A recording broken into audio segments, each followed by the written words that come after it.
हर खबर पर होगी आपकी पकड़। डाउनलोड कीजिए एबीपी लाइव ऐप। नमस्कार, मैं हूं अनुराग मुस्कान। प्राइम टाइम के सबसे तेज तर्रार शो में सबसे पहली और एक्सक्लूसिव खबर पश्चिम बंगाल से। क्या बंगाल में इस बार ममता बनर्जी बनाम सौरव गांगुली की सियासी तस्वीर बनने वाली है? हम ऐसा क्यों कह रहे हैं? क्योंकि ममता की पार्टी ने कहा कि गांगुली को राजनीति में आना नहीं चाहिए, तो बीजेपी कह रही है कि यह तो गांगुली का अपमान है। सवाल यह है कि क्या इस जुबानी जंग में बीजेपी बंगाल के आने वाले चुनाव में अपनी जीत की स्क्रिप्ट लिख रही है?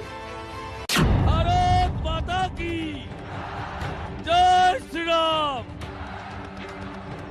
पश्चिम बंगाल में बीजेपी को है मोदी के नाम का भरोसा।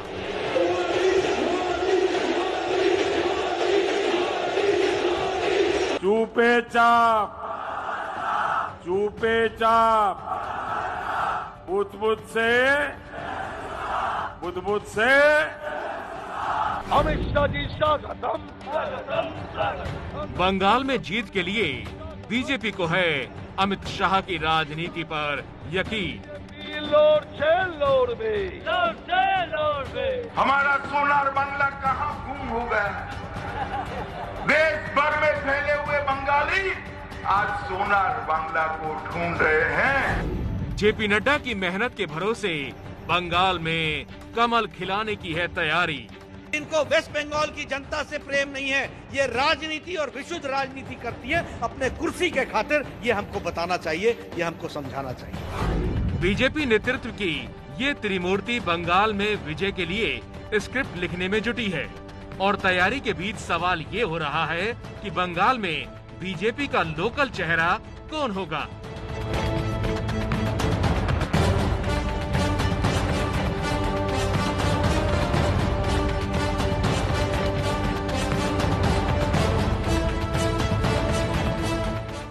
इन चेहरों के बीच पश्चिम बंगाल की राजनीति में कई दिनों से भारतीय क्रिकेट टीम के पूर्व कप्तान सौरव गांगुली का चेहरा भी घूमने लगा है। सौरव गांगुली अभी बीजेपी में सक्रिय नहीं है, लेकिन कयासों के गलियारों में सौरव गांगुली के नाम की चर्चा हो रही है और इस चर्चा के बीच एबीपी न्यूज के रिपोर्टर कुंतल चक्रवर्ती की मुलाकात हुई टीएमसी के बड़े नेता और सांसद सौगत रॉय से। सौगत कहते हैं कि गांगुली के लिए पॉलिटिक्स ठीक नहीं है। मैं तो समझता हूँ कि पॉलिटिक्स उन्हीं लोग को करना चाहिए जो नीचे से ग्रास रूट से पॉलिटिक्स किए हैं। सौरभ आइकॉन तो जरूर है, लेकिन गरीबों का दुख वो कैसे समझेंगे? साल में 70-80 करोड़ रुपया कमाते हैं, ऐसे भी बहुत बड़ा घर के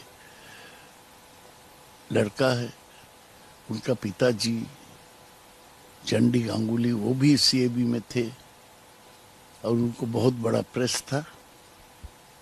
तो मैं नहीं समझता हूँ कि सौरभ को पॉलिटिक्स में आना चाहिए। बीजेपी कह रही है कि सौगत रॉय ने गांगुली को लेकर जो टिप्पणी की है वो उन्हें नीचा दिखाने की कोशिश है। सौगत रॉय जी अगर इससे बाज नहीं आए या ममता बनर्जी या उनका पार्टी अगर बाज नहीं आए तो जिस लेवल तक जाना है हम लोग जाएंगे और इसके खिलाफ आंदोलन होगा और युवा मोर्चा इसके लिए मैदान पे उतरेगा, क्योंकि सौरभ गांगुली बंगाली के लिए एक आइकॉन है। उनके खिलाफ जो भी जाएगा उनके खिलाफ पूरी तरीके से हम लोग मैदान पे उतर के इसके खिलाफ जाएंगे। इसमें कोई दो राय नहीं है कि सौरव गांगुली बंगाली नहीं बल्कि पूरे देश के लिए एक बड़ा नाम है, लेकिन दादा ने खुद कभी राजनीति में आने को लेकर कोई साफ राय जाहिर नहीं की है। इससे पहले भी लोकसभा चुनाव से पहले सौरव गांगुली के नाम पर चर्चा हुई थी, लेकिन बात आगे नहीं बढ़ी। दादा फिलहाल क्रिकेट की दुनिया में व्यस्त है बीसीसीआई के अध्यक्ष के तौर पर, और दादा के नाम पर बंगाल की राजनीति गर्म है।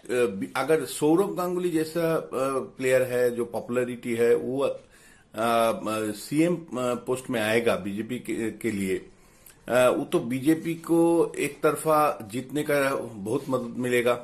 दूसरा ये बात है जो वेस्ट बंगाल में उनको जो पॉपुलैरिटी है वो इससे बहुत सारी आदमी चाहता है जो सौरव गांगुली चीफ मिनिस्टर बने पश्चिम बंगाल में।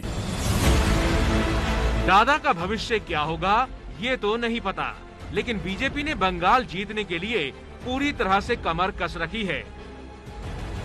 केंद्रीय मंत्रिमंडल में भी फेरबदल करके बंगाल के नेताओं को तरजीह दिए जाने की खबर सामने आ चुकी है। जिस तरह से बंगाल का सियासी माहौल बना है, उसमें बीजेपी और ममता की सीधी टक्कर होती दिख रही है। ममता बनर्जी 35 लाख रोजगार का वादा कर रही हैं, तो बीजेपी पलायन का मुद्दा उठा रही है। आदिवासी के घर अमित शाह के भोजन करने को ममता ने दिखावा बताया, तो ममता पर बीजेपी ने भूख हड़ताल के दौरान बिरयानी खाने का आरोप लगा दिया। ममता ने प्रचार का मोर्चा संभाल लिया है, तो बीजेपी के बड़े नेता भी बंगाल के दौरे की तारीख तय कर रहे हैं। बीजेपी अध्यक्ष जेपी नड्डा 8 और 9 दिसंबर को बंगाल के दौरे पर जाएंगे। गृह मंत्री अमित शाह भी चुनाव तक हर महीने बंगाल के दौरे पर जाने वाले हैं। अप्रैल मई में चुनाव तो 5 राज्यों में होने हैं, लेकिन जिस तरह से माहौल बंगाल का गर्मा रहा है, पूरे देश की नजर अब बंगाल पर ही रहने वाली है।